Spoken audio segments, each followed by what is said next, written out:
Welcome to the 60th edition of Botcasters, today with Eidvall and Mikael Satama Granberg from MAQS. Ladies first, Anna, please introduce yourself, and afterwards, Mikael. Yes, well, first of all, thank you, Daron, for having us on today. Very exciting. My name is Anna Eidvall. I'm a lawyer and partner at MAQS Law Firm, where I had our practice within privacy and data protection. Also, as of late, working a lot with AI and the introduction of AI in a GDPR compliant manner. And you guys are located in Stockholm, Sweden. Mikael. Thank you for having us. I'm Mikael. I run the digital business team at MAQS, focusing on IT, digitalization, and quite a lot of AI-related matters of late. So I work closely together with Anna in many situations. It's not that far to GDPR and the data protection and privacy issues. And that's what we're going to talk about today. Because yesterday, of course, it's not tomorrow that we'll broadcast this one, but yesterday the European AI Act passed in the European Parliament. So hooray. A lot of work ahead of us, I guess. But a lot of work for companies. And that's what I want to talk about today, because my sense is that no matter how much we communicate about it, if you look at GDPR, same problem, it's not properly resonating in the boardroom. And maybe we can avoid the mistakes and the cost that were made with GDPR and the implementation of it. And a lot of companies are still implementing, I'm afraid to say, a little late. Maybe we can, as a society or a community, make sure it doesn't happen again and we're ahead of the pack. So if you look at the European AI Act, either one of you, could you summarize the impact for just a general business so they understand what are we looking at? Anna, would you like to start? Sure. And Doran, I appreciate the fact that you want to take it to the boardroom and raise knowledge when it comes to how to implement AI and kind of learn from the past. There have been quite a few rocky years of GDPR implementation programs for a lot of companies. I do think that we will see a lot of AI implementation programs being rolled out and implemented in many organizations, starting probably today, has already started. And we will see that for years to come too. So I think still this will be a costly project for many, unfortunately. But there's so much to gain with AI for organizations and businesses everywhere.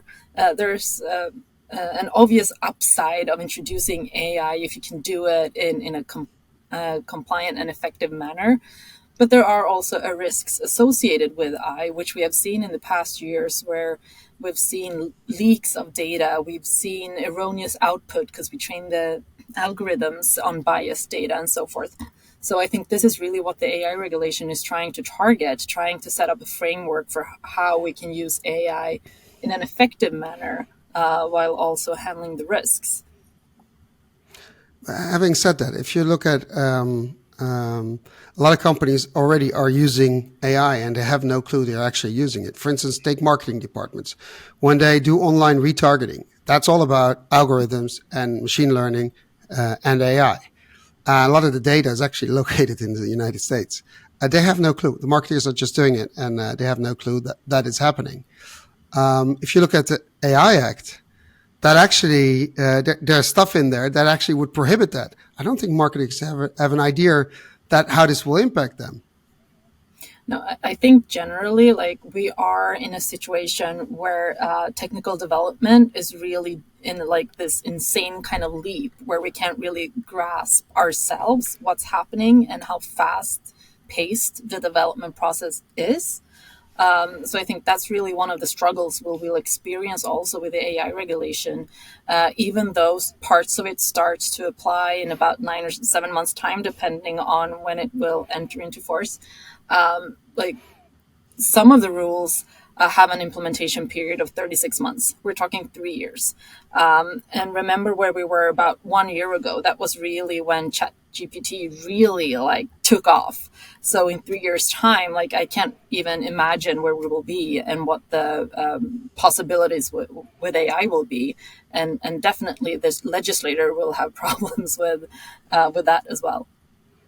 Yeah, but how do you, the example, maybe, because it is actually a technical question, the example I gave for marketers, I mean, they're already being used, have been using it for a long time. It's embedded in a lot of systems and ways of working and how companies are promoting their businesses and getting customers. And I don't think they understand or know how to change it to a way that it's actually compliant, because the way it's done now, it's absolutely, if you think about IP address, right? You retarget based on IP address. So the parent could be looking at some stuff, that's not suitable for children. You get retargeted by an advertisement. The child is on the same IP address online, and you get an advertisement that's certainly not suitable for a child. That is not based on AI. That is a problem. I was just about if you look at the current law. Yeah. How do you do that? I was just about to say, and I think Mikael can actually speak at length at this, but here, like the marketing department don't only have an AI problem, they're actually struggling with current legislation such as the GDPR and also e-privacy. Yeah, but I don't know if agree. you want to add there, Mikael. Michael, can I add one complexity to the one layer of complexity to the question, and then you can sort of chop them in pieces and answer it. If you, and this is an example I keep repeating. I talked to a CEO a while ago. They have a staff of like 500 people in the company. We're at a regular discussion. And I said, does your staff have company phones? Yeah, all of them. We love working remotely, blah, blah, blah, blah. Oh, the iPhones? Yeah, they all have iPhones. Okay, cool. I said, how do they open up their phone? Is it with biometric information, Face ID or fingerprint? He says, well, either one, they can do it. I said, do you know where that data goes? And do you actually know there's an algorithm behind it that does something?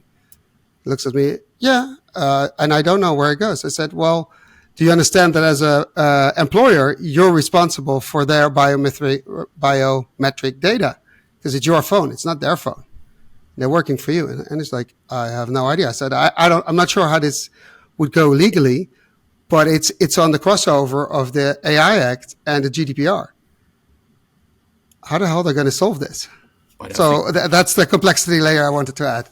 Absolutely, and I think that's the kind of the operating factor here, that there is already a lot of legislation in place, which, I mean, that won't change because of the AI Act. It would add another layer, but I mean, there is no relief from the already existing requirements, which perhaps, I mean, GDPR is one of them, but there are a lot of other regulations in place as well that deals with confidentiality obligations and sector-specific requirements that you will still have to comply with. So, I mean, yeah, I think if the companies at all are compliant today, I mean, this will, which could be argued sometimes when using these kinds of, I mean, yeah, services that you described, this will not make it easier for them.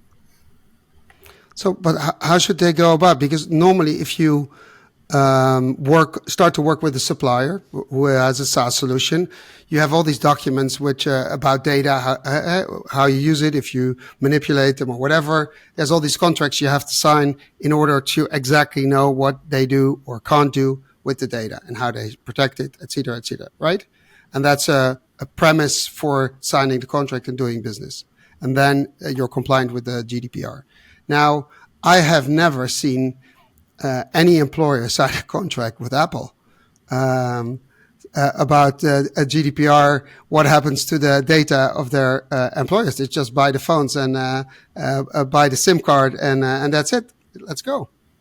And they tell the employees to, okay, in terms of backups, it needs to be backed up to XYZ, or no private data on it, whatever they say. But this part of the biometric information, but that's there's no contract. No, but I think that's quite interesting too when you're speaking about backups, because I really think that specific issue, we also need to look at where the data is actually stored. Because if it's locally stored on the device, there may be like special rules that apply to local storage compared to if the biometric data is uploaded to some kind of cloud or somewhere else.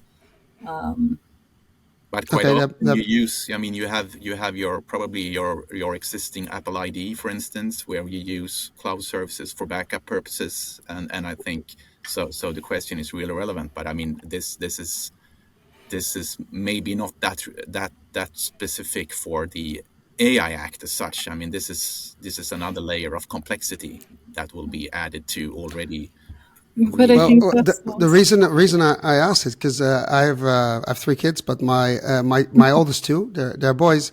At some point, they got their iPhones out, and they sort of they're not twins. They're 2 years apart, but they sort of look alike in a sense if you look at the face structure. So they try to open each other's phones, and it worked on one of the phones. So here's the interesting. So it was able to open the phone of his brother. So the algorithm, there's a problem there. You understand what I mean? I think good for one brother, bad for one. It's okay. It's not a problem. But if you think about it, technically, they're both IT guys, so they love what happened. But if you think about this, it is a problem. Yeah. It's also an algorithmic problem. I think it's as you say, of course, it's a problem because it comes down to security and also cybersecurity. And what we've seen as of late, obviously, cyber threats increase daily. And we need to find a way around that, not only for organization, but also in kind of like your private life, how to tackle and handle that. So I think it's a really valid question that you do have. And I think EU's way to try to handle this and tackle this question is really to add legislation on top of each other. And we can really see that, like, if you read through the AI regulation, like I lost count on how many other legislative acts the AI regulation actually reference and say that it supplements or complements or adds to. So it's really a web. And I think of course, it could be good, but it also poses a real challenge for each organization and business who are trying their best to actually comply with the rules and do what they can. Just trying to figure out which rules apply to them. We really need to get our heads straight here, I think. So if you then take it back to the boardroom, so where do they begin? Because first of all, they probably have stuff running already or using algorithms or machine learning that would fall under the AI Act. Right now, they don't have a clue. So there's some sort of research they need to do or self-assessment. I don't know. And the problem is the IT people don't know either. That's the other problem because it's somewhere deep in the software. So how do they go about this in the boardroom step by step? Because they can wait until the implementation period starts in the summer. But why wait? It makes no sense because you just lose time and it becomes more costly. I would say that you should start with kind of from top down, analyzing the use cases you have in your organization and then try to, at least as far as you can get, to map them towards the requirements in the AI Act in terms of is this a high risk use we are applying it for, or is it something else? What type of role will we have in terms of the regulation? Will we be are we a supplier or are we a deployer? And I think sometimes that kind of boundary is a bit vague, and it's certainly not very intuitive. Sometimes you could very well become a provider of a system simply by using it in the wrong way. And I think that is one of the main risk factors, that maybe you don't even have the kind of awareness that you're actually considered a provider of a system under the regulation. And if it's a high-risk system, you have a lot of obligations to comply with. So I think that is one of the situations you would want to steer clear of unless you aim to kind of have the role as a supplier. You're clear about that. Otherwise, I think it could be really, really troublesome. Can you give that's a good clarification, but can you give an example of how a company could, I wouldn't say abuse, but accidentally use a system in the wrong way, and then moving from deployer to being a provider all of a sudden. And that's not regularly training a model. That's a logical thing.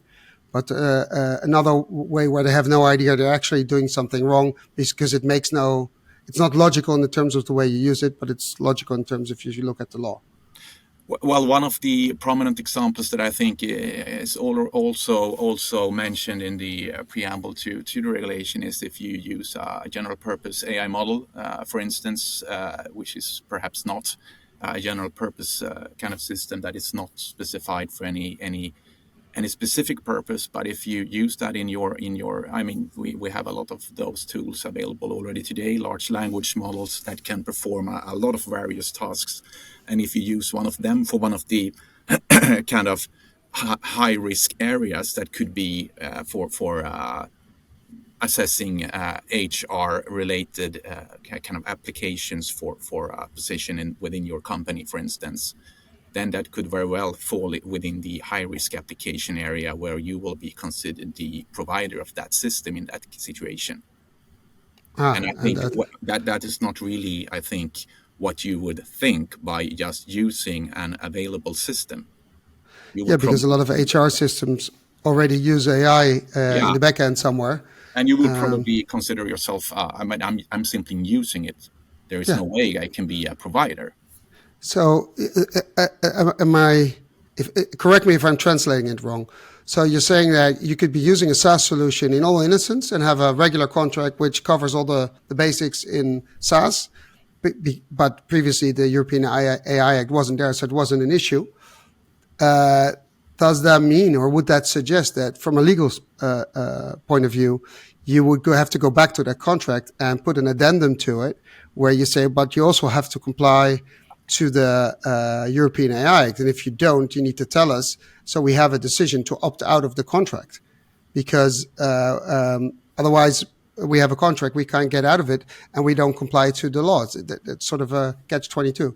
Yeah, that could very well be the case, that you use the system or accidentally happen to use it contrary to the intended use, or you could do it deliberately. But I mean, in both situations, you end up with a lot of trouble, possibly. So I think that's really important to at least have an awareness around that, and try to accommodate as good as it gets in the kind of contractual arrangements that you have in your supply chain. But I also read in the law that, or in the text, that there's an obligation for the supplier, for the manufacturer of the software, to put in guardrails that it cannot be abused in a way that it shouldn't be used. So there's obligations there in the high-risk area. Yeah, to a certain extent, of course, and I think that's part of the system being robust and accurate and resilient in relation to cybersecurity threats and what have you. But still, I mean, there are probably, as we have seen, I mean, emerging during the last year, kind of new technology that we really haven't seen for general use 24 months ago. That was something in the realm of technicians and software developers. And suddenly we have a lot of tools available that kind of were futuristic dreams not that long ago. And I mean, this was something that had to be thrown into the AI Act quite late in the process. I think we can see that at least when we read it, it's sometimes hard to understand how the various concepts relate to each other. I mean, you have the general purpose AI model, then you have the kind of downstream general purpose AI system, which play a very strange role, I think, in the regulation. It's mentioned only in a few places, but what would then the difference be to a AI system, which is a regulated thing? There are several examples that I think at least indicates that this is a tricky area to regulate. Is it could it be, and I'm not, I don't want to say anything negative about the European AI Act, or no, because it's really complex matters, and the problem is it's a moving target. It's very hard to make legislation on a moving target, because while you're writing it, it's already changing. Yeah. One of the European Parliament members explained to me, it's like, we try to hit a driving car. And that's really hard. So we try to figure out a way to have something around it, but keep the car driving, and it doesn't have to stop. So, and I think that's what you read in the legislation. It's like they're trying to cover it all, even future cases, and that's really hard because we don't know what's ahead. And I think from the outset, the ambition is I mean, the ambition was fine to, I mean, there have been various different definitions of what an AI system is. And I think at least in the final version we have seen, I mean, the kind of operative word is that the system is capable of certain kind of autonomous decision making. So a simple kind of, if A, then B, then C, that would be something programmed by a human would fall outside. But I think from the outset, if we at least have a definition of what we think an AI system is, that we can agree upon them, and I think already there the problem starts. And then we find all of these kind of patchworks that are starting to emerge. Now we see general AI, so we have to throw something in to cover for that topic. And then what would happen during 2024 and 25? We have something new that we will have to try to align with the regulation. So, and still it will not have entered into full force. So I think we have a problem with that. So basically we're entering in a minefield, I would say, because we know there's these things, but we don't know where they are. But I think also to tie to what Michael just said, I think what the board also can do is kind of be humble. This is like new territory, not only for the board, but also for like the average man, actually, and also for us lawyers. So I think knowledge is power in most situations, and where the board doesn't really have the knowledge themselves, they should either kind of look to, okay, do we need to change the competence in the boardroom? Or do we need to kind of outsource the competence? What they really need to do is some kind of impact assessment, taking into account input from the organization. How can we use AI in an effective manner, but also with the help of lawyers and technicians, how will that impact our business? To kind of understand the risks involved, but also the obligations put on the business if they want to implement different AI models or use the models already implemented. And would it be an idea to ask all your SaaS and software and cloud suppliers, every company that's involved in your tech stack, I would say, to fill out a form or something where they declare we are not using these forms, or we are using, and then explaining what and how, and so you can assess whether that's acceptable or in which risk class it fits, and then take proper measures. Because what I said for the marketing part, that's nobody understands, but it is a tricky thing. Mm-hmm. And if it goes south and you're targeting a kid with the wrong advertisement, you have a problem legally. Yeah, and I would assume here's also something that we'll kind of relearn from the GDPR projects with these questionnaires being circulated to each vendors that we use. But I think probably it's necessary also to understand what types of AI are our vendors using, and what are our responsibility in this vis-a-vis the vendors. It's interesting because the more you talk about it, the deeper you get into all the intricates. And I think, did you see that the European Parliament or the European Union had a problem with their own privacy with the GDPR? Yes. With the Office 365. Did you hear that? That was actually quite funny. Yeah. They didn't comply with their own rules because of subcontractors of Microsoft. Interesting. And again, I think that's something that we will really see, and we've already starting to see the shift where we actually exercise more and more control over our vendors. If it was kind of like the wild west before, we're really trying to wheel them in because we want to know, not because necessarily we understand why we need to know, but because our customers require us to know and understand. So it's really driven from the average person, which I think is the right way to go as well, because that will definitely hurry up the process. Well, that was the purpose of the European AI Act, to protect the consumer. So that's a good thing. Yes. But if you now look at the from a business perspective, we had the GDPR, and I know companies are actually still struggling with implementing GDPR, like insurance companies with old paper files where there's copies of passports and medical information, if you talk about life insurance, and they have it in a box somewhere in storage, and it's not allowed, but they have it. And or they scanned dossiers or files, 500 pages in one scan, in such a way that it's hard to recognize the image for being a passport. Actually, you could use AI for good here to train it to recognize a passport and privacy sensitive data, either black it out or delete the page if possible, or tell them where it is. So there's opportunity in AI to solve GDPR problems. But what can we learn from either starting late with the GDPR, implementing GDPR legislation, or not going the full Monty on the implementation, saying, we'll take the risk, or we'll see when we cross that bridge, which somehow, if it's for old records, it's probably overseeable, but it's still a risk, and it's your reputation, and maybe fines. But I think AI is a more difficult, because by definition it's digital. Everything is digital, and so how should they? How do we prevent the same thing happening? From my point, I see at least two major differences compared to like the GDPR implementation as a whole. The first one is that we actually did have similar rules to the GDPR when the GDPR started to apply, which really meant we were to bring businesses and organizations in line with already applicable legislation, more or less. So what we faced there was really organization and businesses who hadn't cared much for the already applicable rules for many number of years.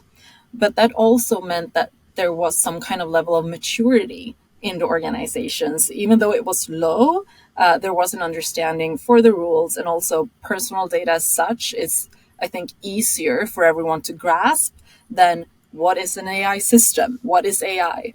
This is a completely new set of rules to be rolled out, where there's both a fear of missing out, a huge FOMO in every company to miss the AI train, but there's also a big fear of doing it wrong.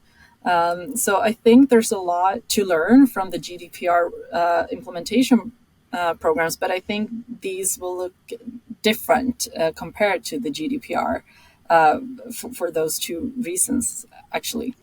Can I add one thing to that? Yeah, sure. Because you have but you can also do the right thing for the wrong purpose. I was at a convention, and everybody's hyping AI, and all of a sudden it seems like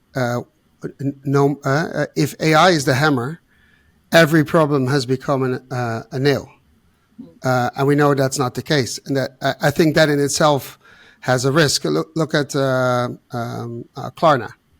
They just fired 700 people, or are going to fire 700 people with the argument AI is taking over jobs. Well, everybody knows that before. I'm not saying they did that because I don't want to hurt anybody, but before COVID, tech startups were hiring like crazy. In COVID, it was all subsidized by the government, so it didn't matter if you had too many people. So your business was okay. But now, when we're back in the real world, it starts making a difference. It starts to matter.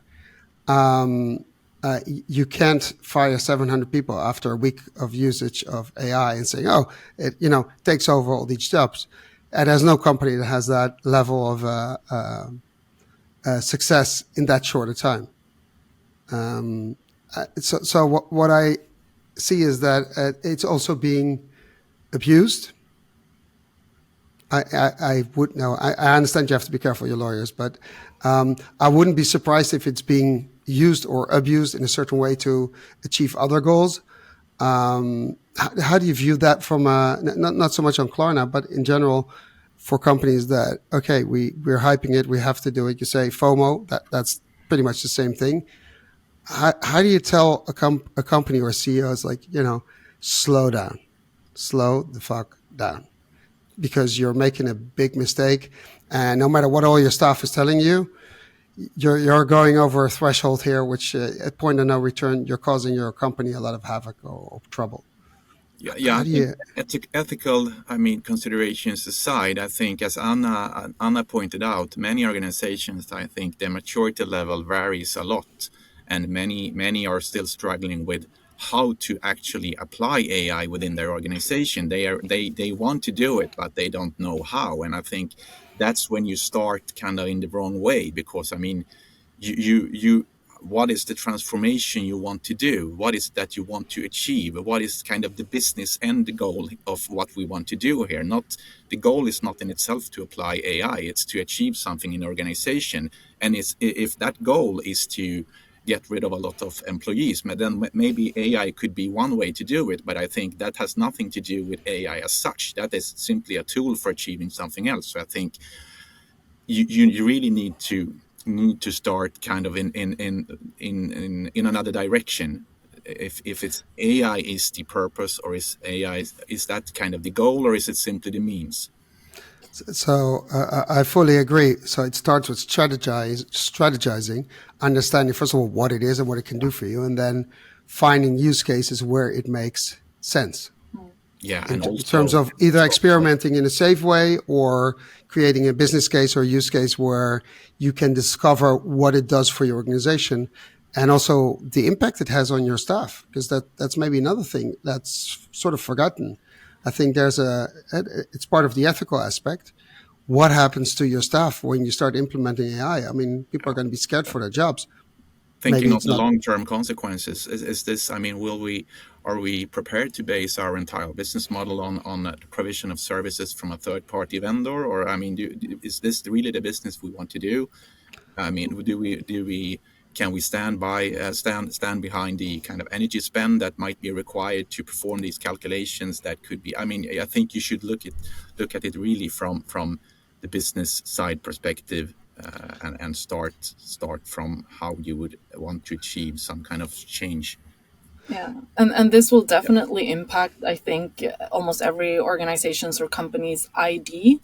I know, like back in the day, like 5 years ago, we talked a lot about personal data as a competitive advantage if used ethically, and I think that's definitely what we will see here as well when we're talking about AI ethics as a competitive advantage. I fully agree.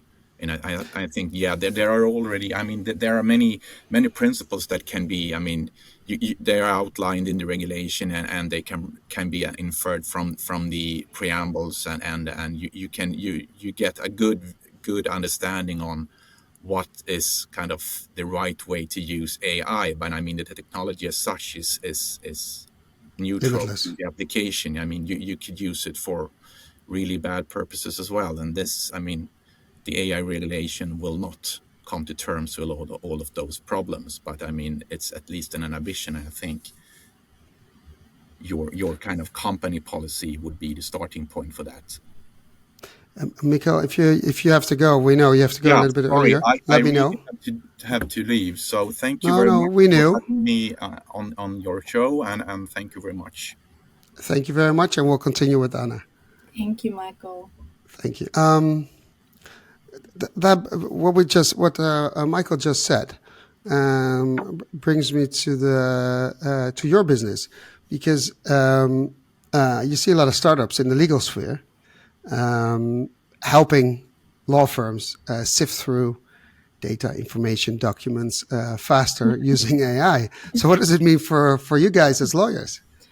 Obviously, that's the $1 million question, I think, for all law firms right now. And that's definitely something that we're struggling with as well. Like, what's our role in this kind of like AI era? We really need to pinpoint what our addition is and what our unique selling point is as well. How do we still bring value to our clients? I know what it is.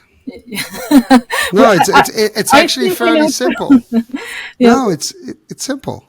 It's simple. Okay, well then you tell me. Like from where we stand, at least, or from where I stand, I still think that we provide kind of like this human contact, Exactly. That's and that's exactly really my a level of confidence that I'm by your side. You can ask me any question, and I will use AI to help me be smarter, be faster, be more complete. However, if the shit hits the fan, to say, I am by your side. I think that's the role of a lawyer. yes. You can look everything up, but the interpretation and the process to take out the emotion out of the sometimes difficult processes or accusations or whatever. I mean, if you get fined by the European Union for a couple million, I mean, as a CEO, if you're a smaller company, you're stressed. You need someone by your side that says, no worries, we'll take care of this. Yes, and you still need this kind of like human contact, probably. Have someone to talk to, not only an AI version of someone, but that actual human contact. So, what I believe is that AI will not actually replace the lawyer, but it will supplement and complement the lawyer, and the lawyer who understands how to use AI as a competitive advantage will probably replace a lawyer who does not know how to use AI in its business. That, and there's one more thing. I think, and I've seen a few, if as a lawyer you don't have the proper social skills, Oh, then you also damn. have a problem. Why? You have the social skills. I thought you said lawyers like generally don't have the social. No. I'm not saying no. But I think as a lawyer, because my divorce lawyer once said that to me, and it was really funny. He says, sometimes I'm a lawyer, sometimes I'm a psychologist, sometimes I'm a coach, sometimes I'm a counselor, and sometimes I'm all of the above at the same time. Very confusing, but you have to be. And it depends on where your customer is. And that resonated with me. And if you look at it from it business-wise, if there's a stress situation, you're the person to help de-stress it and help the CEO go about his business or her business and continue as planned. And you take care of that part of the problem, if possible. Definitely, but like our line of business, as many others, are going through a significant change, which is both like exciting and thrilling, but also scary. And I think that's something everyone is kind of struggling with today. Well, cost-wise, if you talk about invoicing, that will become sort of a challenge because if you say I needed 3 hours of research and basically someone does it with AI in 10 minutes, then you have something to expect. So the way you do your business, the way you price your added value, if possible within regulations, that is going to change. Yes, but we also have to keep in mind that implementing like the technical side of it, implementing AI, that also costs. And who should bear that cost? Is it only the law firm or the other type of business, or can we also trickle it down to the customer who used to pay for the hours that the AI now cost? So you also need to train the AI. You need the data as well. Yeah, that's a good one. But interestingly enough, you would like to train it then on as much data as possible. There's not only the data of your firm, but basically of all the firms in, let's say, Sweden, if it's for Swedish law. Mm-hmm. So it would make sense. You have like a local, maybe the organization of lawyers that says, you know what, we'll take care of this for all the lawyers. So there's a level playing field, and we guarantee a certain quality level. And everybody's chipping in, all the law firms, or it's in already the fee that you're paying to the organization of law firm. I don't know if there's one, but and that would be a way to do it fair and ethically, because otherwise the big firms are going to eat up the small firms because they can't afford to make such a system. And provided that you can avoid like the client secrecy provisions of sharing data with other law firms. No, but if you have, I don't know what it's like in Sweden. In Holland, whatever comes out of a court is publicized, so it's open data. Right. But the way you process it, that determines the quality of what you get out. And that's typically what we see today, at least in Sweden. We see AI legal tools being trained on publicly available data. However, law firms in particular, I think, sit on a lot of client-specific data that would be very, very valuable to train on in order to provide the most excellent service to specific clients.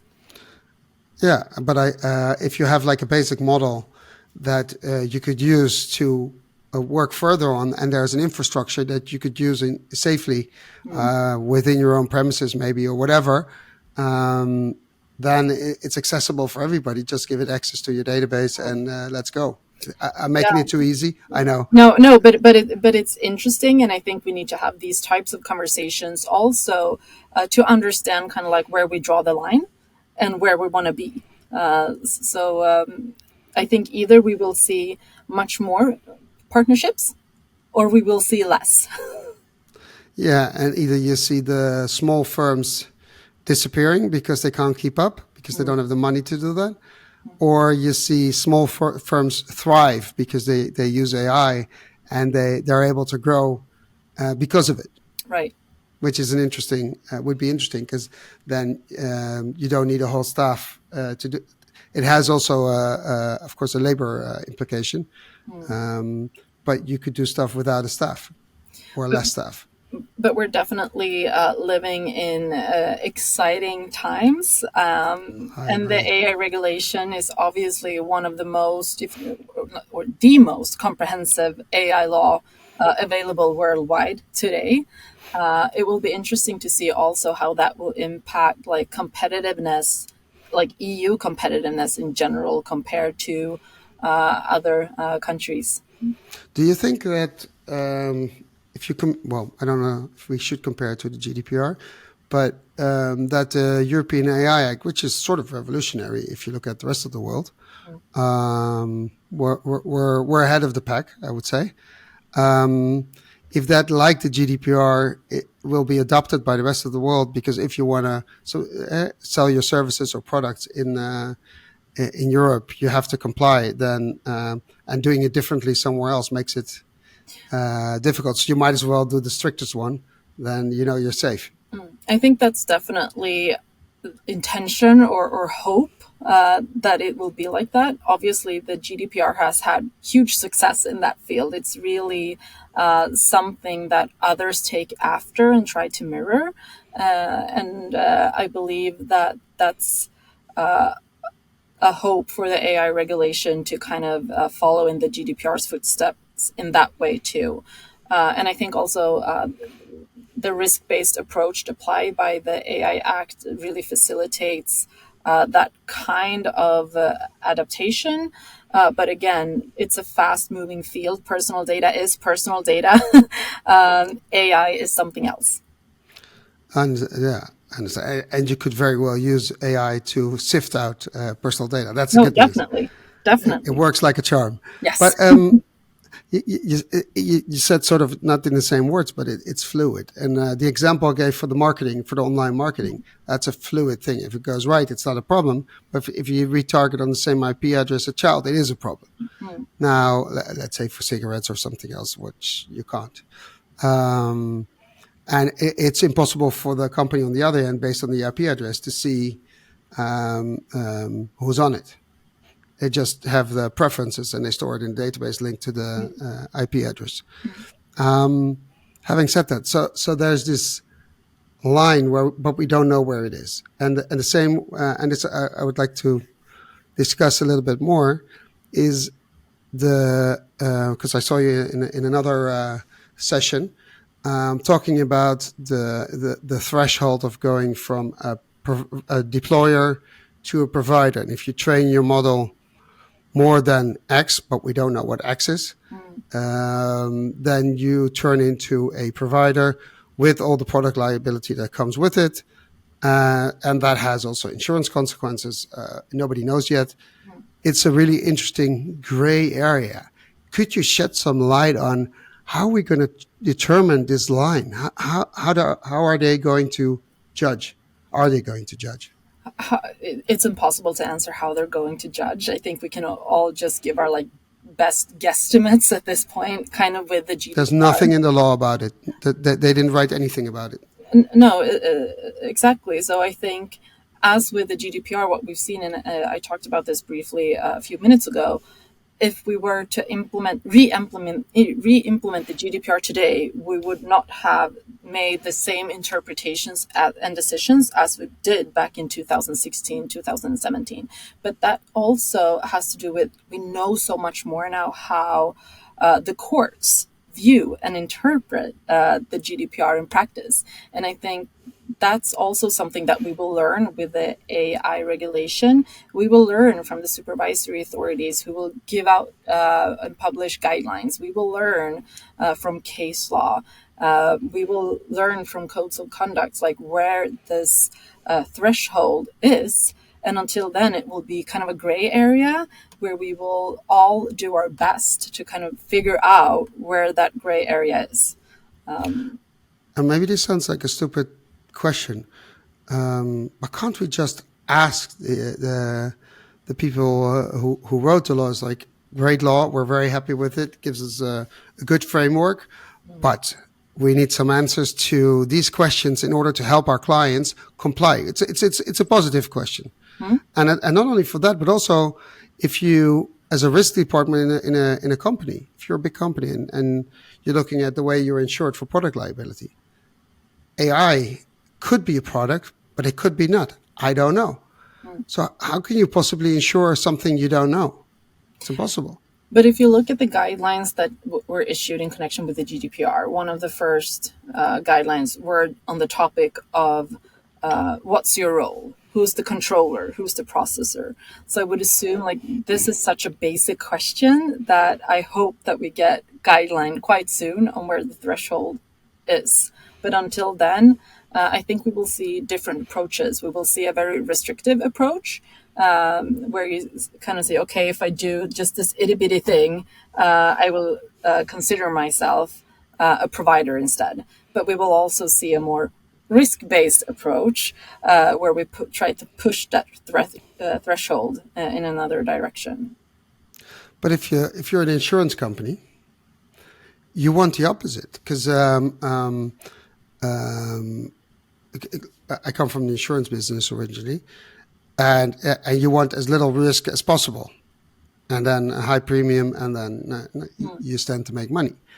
And if you look at liability insurance, you'd say, okay, so you have a claim.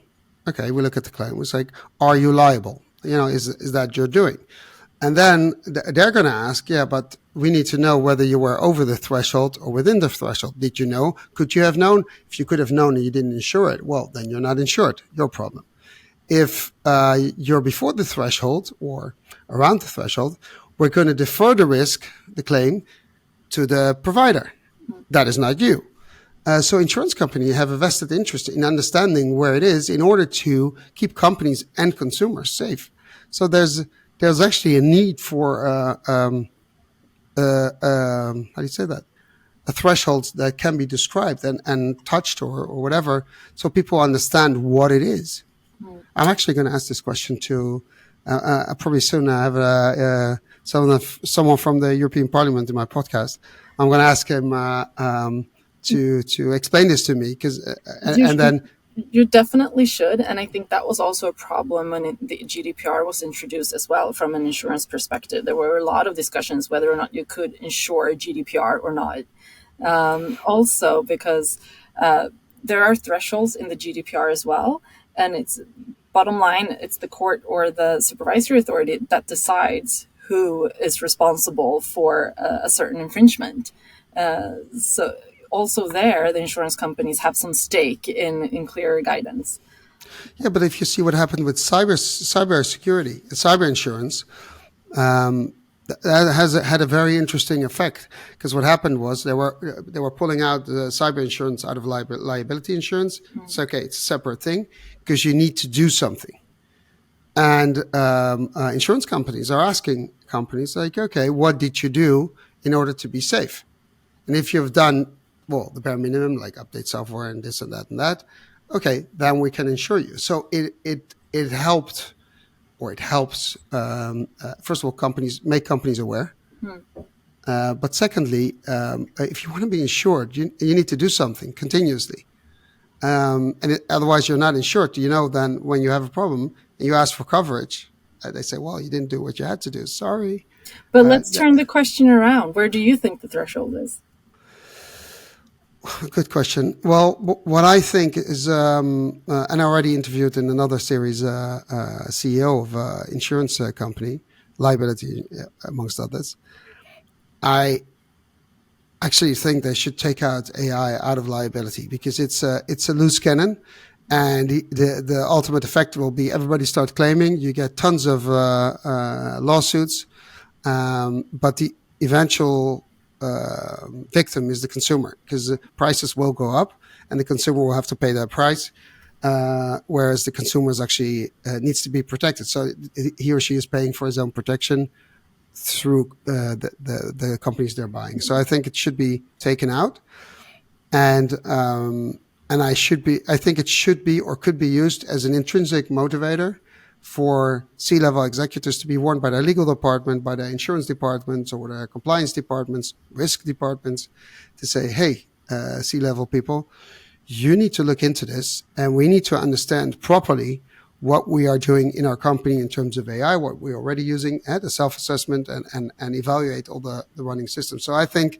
there should be a separate AI insurance, liability insurance, where you understand you're either a deployer or a provider, and you need to choose. And if you don't know, well, hey, there's lots of people and companies that help you figure out, and that's why we need the threshold. And if we don't have that threshold, and we can start with something absolute, and in due time, when we understand more, change it or move it, where we understand, okay, it's safe to move it.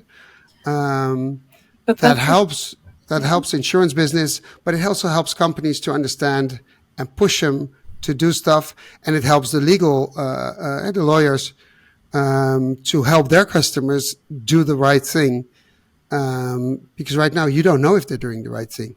But I think that's also important to note that you can't really decide what role you're going to have. You can't call an apple for an orange. If it's an orange, it's an orange. And that's also similarities between the GDPR and the AI regulation. It's not like a set definition where you can kind of agree that you are this role or that role. It's really the definition of the rules that decide what your role is. Well, let's take this one. Because if you are using an LLM, right? Mm-hmm. And you say, okay, I am training the LLM on my data, my specific data on the stuff that I do.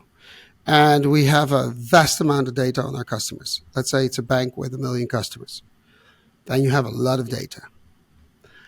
In my opinion, that bank has a specific group of clients, so that the data will be rather specific. That's not data that would be normally in that LLM. Right.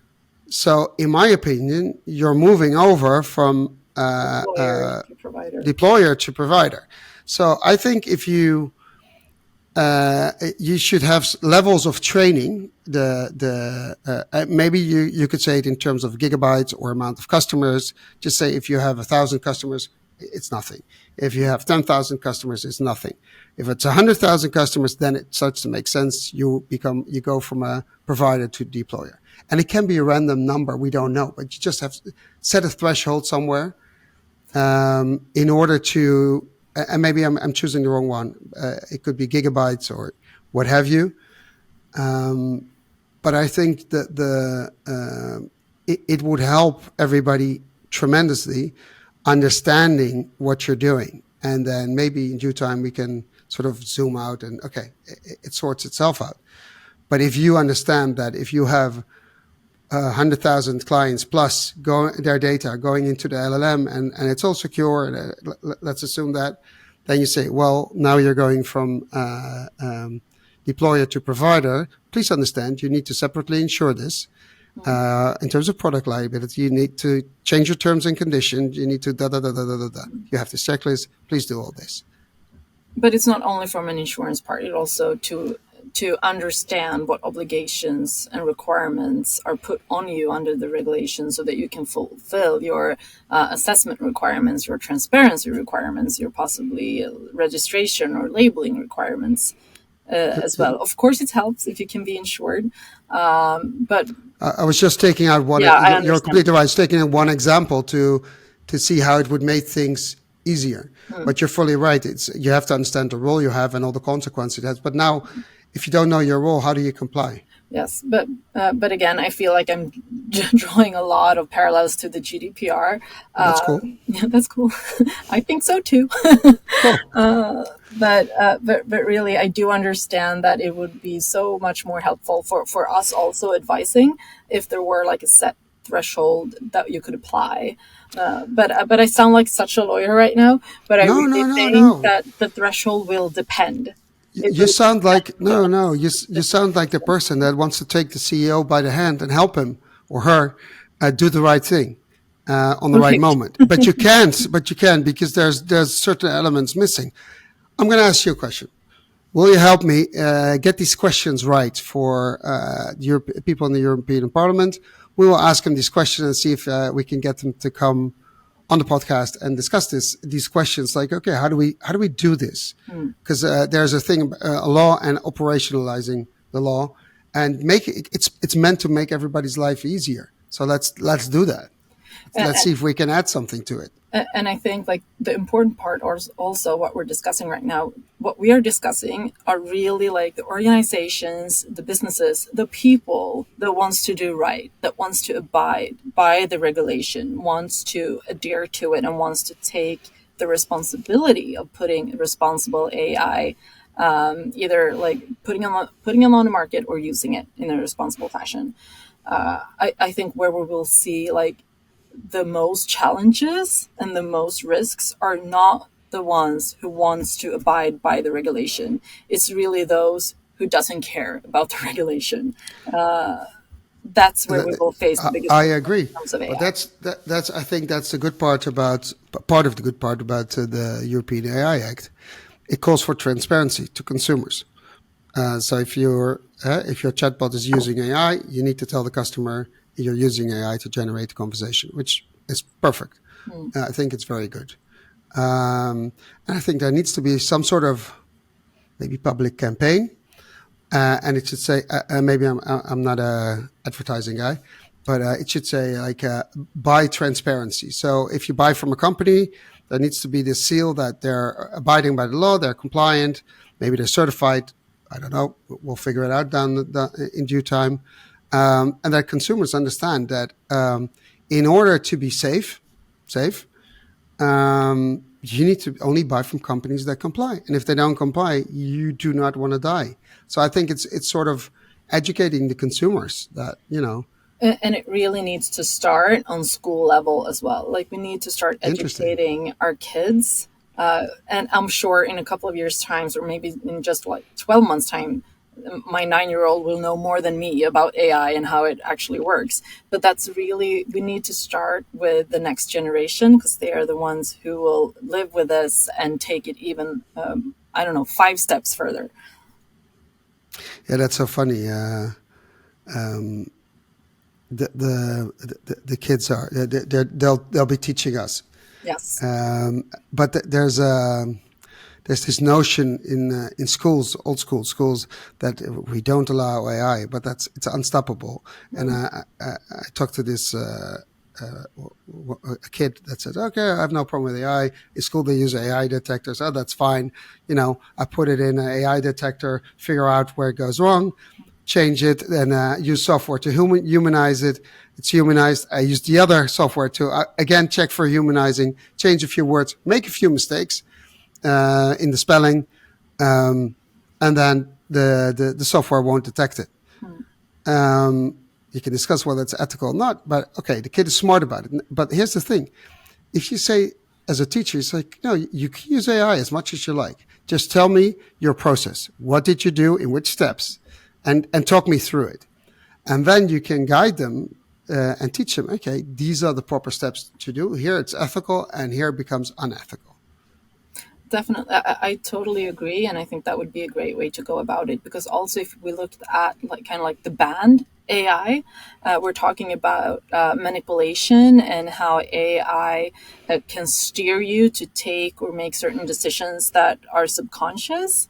But in order for us to understand that we're subject to such AI, we need to be able to detect it.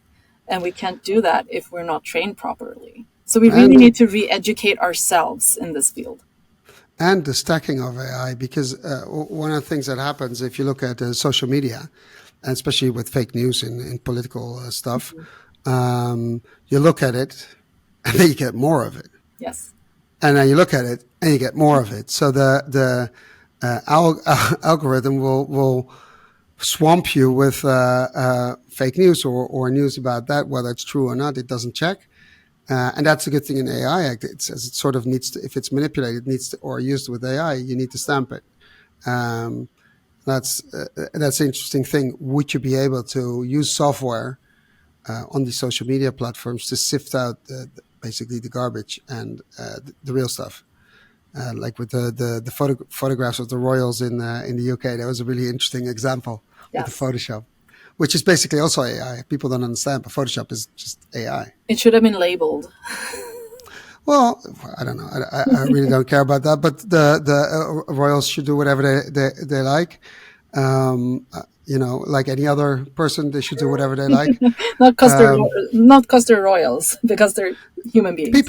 Human beings. Yeah, they're also human beings. But in terms of some of these social media platforms, the algorithms and the fake news, it's toxic. It's really toxic, especially for kids. And I think and I hope the AI Act is going to add to that, and they're going to filter on that and do stuff. I think that's a responsibility of the metas of this world and TikTok and what have you to actually change that. And so I hope that will improve on that. But going back to my question, will you help me formulate the right questions for people from the European Parliament? I can definitely try. Well, let's do that, and I will send them before and see if they can help us figure it out and bring it out there, because I think it would help a lot of people, including myself, to understand. Okay, what can we do, what can't we do in order to protect our customers? I think so too, and I think that's really how to approach this, as with much of the legislation that's coming out of the EU right now. Especially if someone wants to do right, just help them do right, and do not wait and say afterwards you did it wrong. Yeah, that's horrible. That's like Russian roulette. Yes, definitely. We're all just trying our best, but especially with like risk-based legislation, where there are more or less like structures and like very big words and on how to do things, and not very black and white rules. It is more difficult because it's really a question of interpretation. And that's part of the problem. So we need some absolute values in order to measure, whether it's 100 or 200 or whatever. It's something, or at least a ballpark. That also, but then it becomes different. Or if you then you get like a white zone, a black zone, and a gray zone. So what do we do in the gray zone? True. So but whatever comes out, hopefully something absolute comes out that helps us determine thresholds for different things and help our customers or CEOs out there to determine what to do and what not to do, or when to do it. If you were to make or give an important piece of advice to if someone is leading a company and they're like, okay, we might have AI, so using AI, we might be using AI somewhere in our company. I literally have no clue, like the example I gave for marketing or iPhones or other SaaS software. What would you tell them to do? It's like, okay, we know this law is coming. We have no clue. We don't understand. Where do we start? And how do we get the organization behind us on doing this? And because I can also imagine if you start pushing like to the marketing department, it's like, well, your online advertising might be a problem. Oh, they'll resist. So what I'm talking, how do you get these people to tag along? Well, first of all, I do training on all levels, because I think it's very important that everyone understands that the rules are coming, but also how it affects the specific department, not only the board and not only the marketing department, but everyone needs to get on board and understand how this not only can impact and what effects it will have, but also what kind of opportunities AI can create. But then I would also, like, I'm still going back to the GDPR, like I would do a mapping exercise of some sorts. And if I don't have the competence internally, I would definitely look around for some external guidance and help just to kind of map out, like, how are we using AI today? And kind of do like a traffic light report. This is good. This is gray. This is bad. So sort of a due diligence on all the software you're using. Due diligence, at least on all the important parts of the business and what we're doing, to kind of both understand the risks associated with it, but also to understand if we are in the banned or high risk section. I would assume that many companies today do use some form of general purpose AI to kind of see also like our obligations in that aspects. And if you think or feel like it's a threshold, like start with the low hanging fruits. That's always a good idea to kind of kick things off. But also kind of like find your champions internally, because it's the champions, the ones who really care and have enough, not enough knowledge, but want to learn. They are the ones who can definitely help you in this journey.